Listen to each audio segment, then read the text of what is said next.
रामायण में सभी राक्षसों का वध हुआ था, लेकिन सुपर्णखा का वध नहीं हुआ था। उसकी नाक और कान काटकर उसे छोड़ दिया गया था। वो कपड़े से अपने चेहरे को छुपाकर रहा करती थी। रावण के मर जाने के बाद वो अपने पति के साथ शुक्राचार्य के पास गई और जंगल में उनके आश्रम में रहने लगी। राक्षसों का वंश खत्म ना हो, इसीलिए शुक्राचार्य ने शिव जी की आराधना की। शिव जी ने अपना स्वरूप शिवलिंग शुक्राचार्य को देकर कहा कि जिस दिन कोई वैष्णव इस पर गंगा जल चढ़ा देगा, उस दिन राक्षसों का नाश हो जाएगा। उस आत्मलिंग को शुक्राचार्य ने डर की वजह से वैष्णव मतलब हिंदुओं से दूर रेगिस्तान में स्थापित किया, जो आज अरब में मक्का मदीना में है। सुपर्णखा जो उस समय चेहरा ढककर रहती थी, वो परंपरा उसके बच्चों ने पूरी तरह निभाई। आज भी मुस्लिम औरतें अपना चेहरा ढककर रहती हैं। सुपर्णखा के वंशज आज मुसलमान कहलाते हैं, क्योंकि शुक्राचार्य ने इनको जीवन दान दिया। इसलिए ये शुक्रवार को विशेष महत्व देते हैं। पूरी जानकारी तथ्यों पर आधारित और सत्य है। आगे देखिए दोस्तों, अब जानते हैं कि इस्लाम कैसे पैदा हुआ। असल में दोस्तों, इस्लाम कोई धर्म नहीं है, वो एक मजहबी दिनचर्या है। मजहब का मतलब होता है अपने कबीलों के गिरोह को बढ़ाते चले जाना।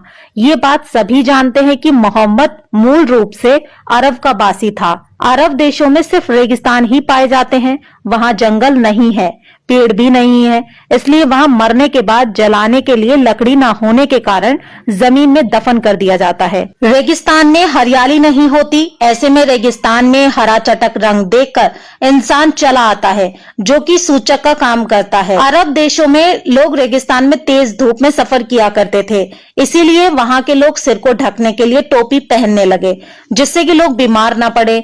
अब रेगिस्तान में खेत तो थे नहीं, ना ही फल थे खाने को, तो वहां अनाज नहीं होता था, इसीलिए वहां के लोग जानवरों को काट कर खा जाते थे और अपनी भूख मिटाने के लिए इसे कुर्बानी का नाम दे दिया गया और एक प्रथा बना दी गई। फिर त्योहार बना दिया गया। रेगिस्तान में पानी की बहुत कमी रहती थी, इसीलिए लिंग यानी मूत्र मार्ग साफ करने में पानी बर्बाद ना हो जाए, इसीलिए वहां के लोग यानी इस मजहब के लोग अपना खतना करने लगे। खतना यानी अपने प्राइवेट पार्ट का अगला हिस्सा काटने लगे।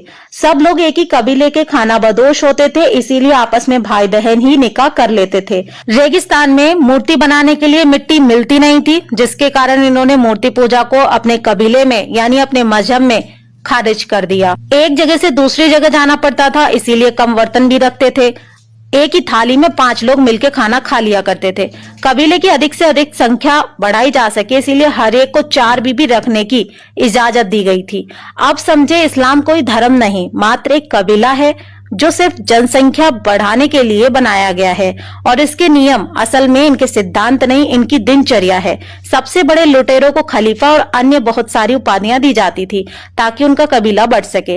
इस बात से साबित हो जाता है कि इस्लाम कोई धर्म नहीं बल्कि एक बहुत बड़ा गिरोह है, जिसका एक ही एजेंडा है, जहां जाना वहीं पर बस जाना और अपना अधिकार मांगना, और वहां की मूल जनसंख्या को पूरी तरीके से समाप्त करके अपने इस्लाम मजहब को आगे की पीढ़ी को जबरदस्ती कबूल कराना। इनका मुख्य टारगेट उस देश के आदिवासी होते हैं।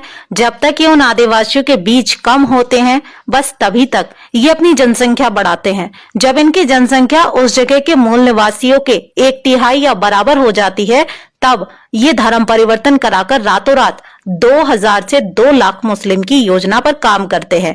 भारत के कुछ गांव, जिले, राज्य इस्लाम की इस योजना में पूरी तरह से शामिल हो भी चुके हैं। तो दोस्तों, ये था इस्लाम के पूर्वजों का इतिहास।